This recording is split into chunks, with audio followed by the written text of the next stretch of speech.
जीवन में यदि उन्नति करना है, विकास करना है, धनवान बनना है, महान बनना है, सुख शांति पाना है, तो आपको सत्संग से जुड़ना पड़ेगा। इसके अलावा कोई रास्ता नहीं। एक ही रास्ता है, वन वे है, इसी पे आना पड़ेगा। शबरी ने राम से पूछा कि भक्ति किसे कहते हैं, तो राम ने कहा है, शबरी मां, प्रथम भगति तन कर संगा,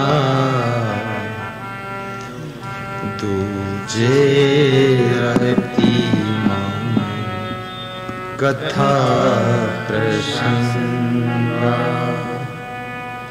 गाओ ये चौपाई मानस की है। राम ने कुछ और नहीं कहा, ये करो वो करो, बोले संतों का संग करो, संग का प्रभाव, खुशबूदार फूल का संग करो तो सुगंध अपने आप मिलती है। आहा। प्रथम भगति संग तन कर संगा, दूजे रति बिठाइए बिठाइए कथा प्रसंगा। प्रथम भगति संग तन कर संगा,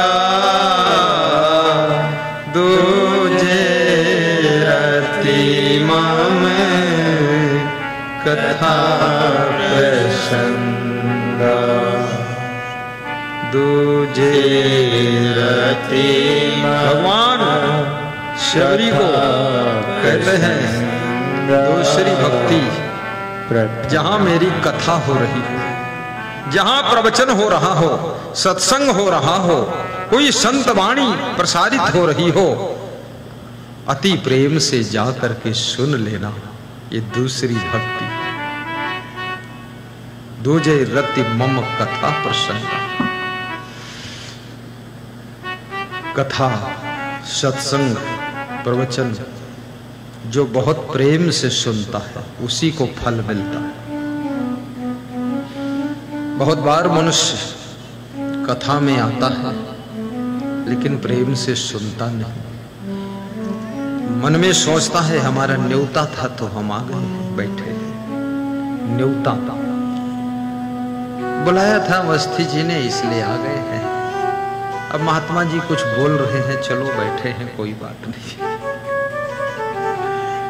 सत्संग समाप्त होते ही गाड़ी स्टार्ट किया, इतना जोर से लेकर भागे कि बच गए महात्मा जी, पता नहीं कौन मंत्र मार देता। हाँ, उसको कोई फल नहीं मिलेगा। हाँ, कुछ नहीं। प्रेम से सुने। कथा सत्संग कैसे सुनना चाहिए? सुनी समझहि जन मुदित मन, मज्जहि अति अनुराग। तुलसीदास ने सत्संग सुनने का तरीका भी बताया, कैसे सुनना चाहिए। उन्होंने कहा अति अनुराग से।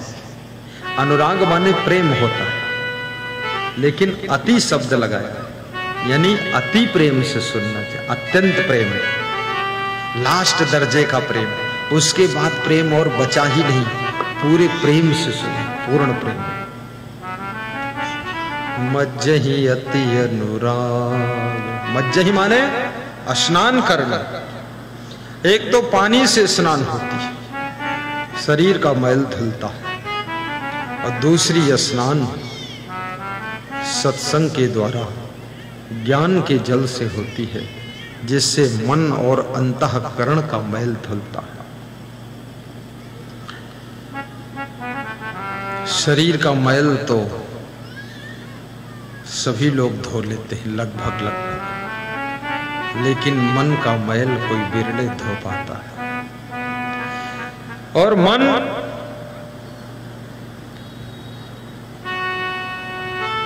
एक ऐसा चंचल यंत्र है जिसको रोज संभालना पड़ता है और मन बहुत जल्दी गंदा हो जाता है। मन में मलिनता बहुत जल्दी आती है। किसी का धन देखकर लालच आ गया, मन मलिन हो गया। किसी के सौंदर्य को देख करके वासना जागृत हो गई तो मन मलिन हो गया। किसी का वैभव देख करके मन में ईर्ष्या पैदा हो गई तो मन मलिन हो गया।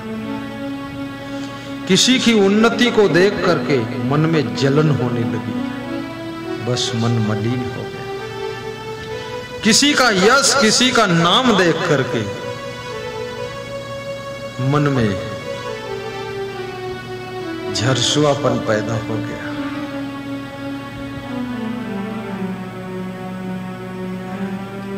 किसी का लगा हुआ बैनर देख करके मन सह नहीं पाया तो बैनर फाड़ कर ले गए।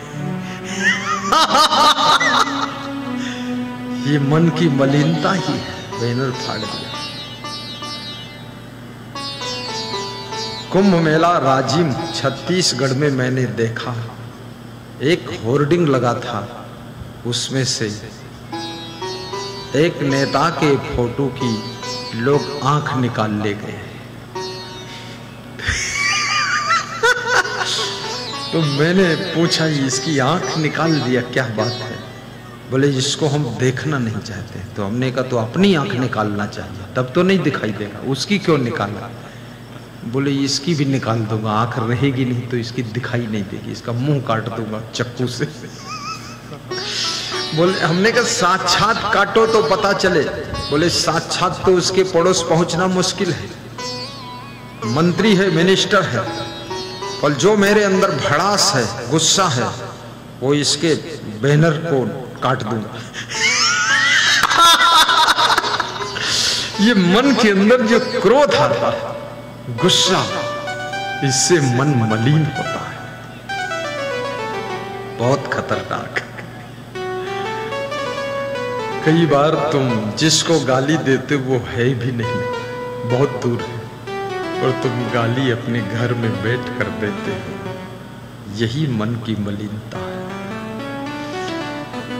कई बार मनुष्य किसी किसी की निंदा करता रहता है, बुराई बताता रहता है, ये मन की मलिनता है। और याद रखना, किसी का जब तुम गुणगान करते हो, किसी के गुणों का गान करते हो, तब तुम खुद गुणवान बनते चले जाते हो। जब विद्वान की प्रशंसा करते हो तो तुम्हारे अंदर भी विद्वता बढ़ना शुरू कर देती है, और जब विद्वान की निंदा करते हो तो तुम्हारे भीतर मूर्खता पैदा होना शुरू हो जाती है। इसलिए गुणवान की प्रशंसा करो। धनवान की निंदा करने से मनुष्य धनहीन हो जाता है। धनवान की निंदा मत करो। ये सोचो इसने कितनी मेहनत किया, कितनी बुद्धि लड़ाई, कैसे उन्नति किया है। हमको भी मेहनत करना है। जिनकी उन्नति हो चुकी है उनसे अपनी उन्नति सीखिए, करना है, नकल कर लीजिए। और किसी की सुंदर गाड़ी देख करके मन में ईर्ष्या पैदा हो जाए, ये मन की मलिनता है। और जब किसी की गाड़ी देख करके मन खुश हो जाए कि मेरे पास नहीं है लेकिन इसके पास है, हे प्रभु कभी मुझे भी ऐसा धनवान बना देना, मैं भी इससे और अच्छी गाड़ी खरीद सकूं, और उसको धन्यवाद दो और स्वयं धनवान बनने के लिए आशीर्वाद लो। एक दिन तुम उससे भी बड़े धनवान बनोगे और उससे भी अच्छी गाड़ी में चलोगे।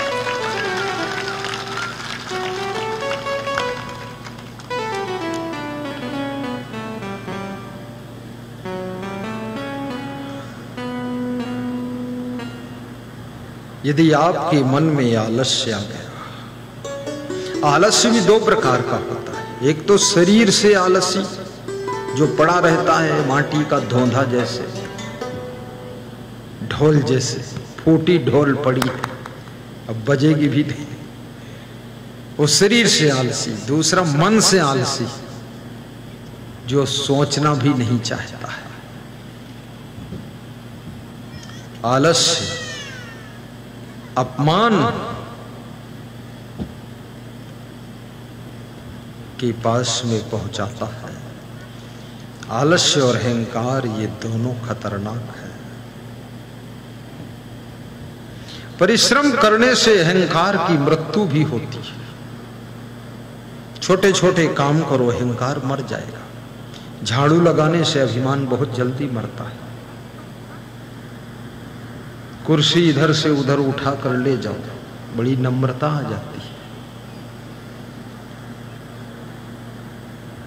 लोगों को गिलास में पानी बांट बांट कर पिलाओ खूब, बड़ी नम्रता आती है। इसलिए भगवान कृष्ण एक बार जितने अतिथि ब्राह्मण आए थे, साधु आए थे, सबके पांव पखारा था। सुदामा के चरण पखारे थे भगवान कृष्ण। भगवान तो भगवान है, लेकिन भगवान ने सुदामा के चरण पखारे थे।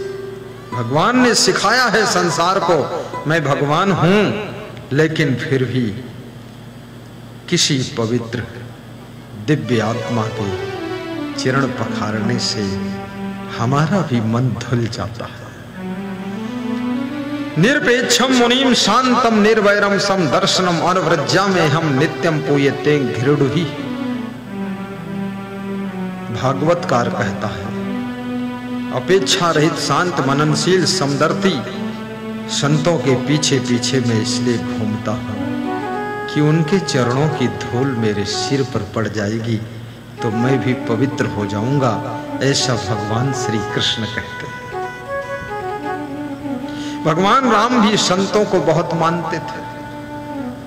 संतों के ऊपर उनकी श्रद्धा कभी टूटी नहीं थी। इतना समस्या आ गई, राम का वनवास हो गया, पिता का मरण हो गया, सीता का हरण हो गया, लक्ष्मण को शक्ति बाण लग गया, दुनिया भर का लफड़ा हो गया, लेकिन संत और गुरु से श्रद्धा नहीं टूटी। आजकल का आदमी भक्ति करता है और जरा सी हानि हो जाए, उसकी भैंस मर जाए तो मंदिर का दरवाजा बंद कर देता, बोला भगवान में कोई दम नहीं तो भैंस की दम कैसे निकल गई। इतना कमजोर श्रद्धा है लोगों की, स्वार्थ भरी भक्ति। राम के पिताजी मर गए, भक्ति में 1% भी गिरावट नहीं आई और श्रद्धा बढ़ गई। भगवान राम कहते हैं, शायद मेरे घर में भक्ति थी, सत्संग था, गुरु वशिष्ठ की कृपा थी, विश्वामित्र का आशीर्वाद था तो पिता का ही मरण हुआ। अगर इनका किसी का आशीर्वाद नहीं होता तो शायद मेरी तीनों माताएं भी पिता के मरने के बाद आत्महत्या कर सकती थी, वो भी मर जाती, बहुत गड़बड़ हो जाती। भक्त हमेशा इस तरह से सोचता है, कभी उसकी भक्ति कमजोर नहीं होती।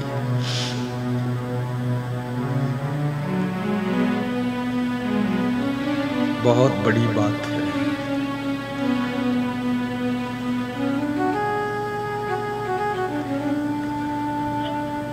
एक मुस्लिम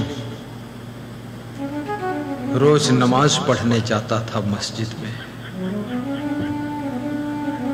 हिंदू लोग बड़े बुद्धिमान हैं। हिंदुओं ने एक नया फार्मूला निकाला है, हिंदुओं के घर घर में मंदिर है। बहुत अच्छा फार्मूला है, क्योंकि बड़े मंदिर में जाने का समय मिले न मिले, जाने में ही 1 घंटा लग जाए तो ना हो पाए तो घर ही में मंदिर है। इधर बेडरूम है, उधर भगवान का रूम, इधर से निकले उधर ओम नमः शिवाय। भगवान भी खुश है कि भाई पड़ोसी में रहता।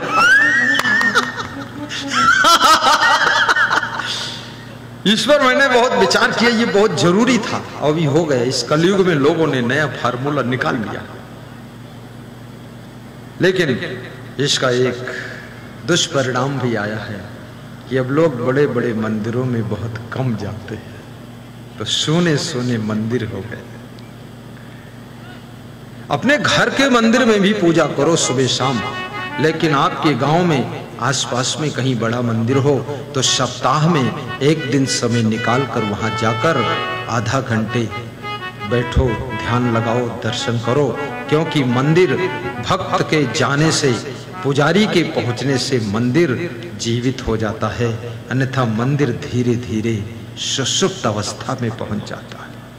मंदिर में घंटा बजना चाहिए, शंख बजना चाहिए, मंजीरा बजना चाहिए और भजन कीर्तन ढोल बजाकर होना चाहिए। अब तो माताएं बहनें ढोल बहुत कम बजाती है, ढोल नहीं बजाता। आज के 50 वर्ष पहले घर घर में ढोल रहती थी, अब तो कितनी स्त्रियां स्वयं ही ढोल बन गई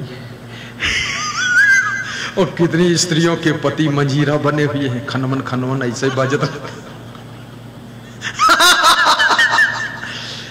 कृपया ढोल बजाने से टेंशन खत्म होती है और मंजीरा हारमोनियम बजाने से चिंता खत्म होती है। आप इसको ट्राई कर लेना, एक ढोल लाइए, अपनी पत्नी को सिखाइए, हारमोनियम पेटी बजाना स्वयं सीखिए और मंजीरा बहू से बजवाइए और बांसुरी अपने बेटे को दीजिए और देखिए ताल राग स्वर बिठाइए। शाम को सवेरे बहुत काम रहता, सवेरे मत बजाना बांसुरी वांसुरी, सवेरे तो बांस बजाना पड़ेगा, बांसुरी से काम नहीं। शाम को बिना वो किए आधा घंटे भजन के बिना भोजन करना मना है।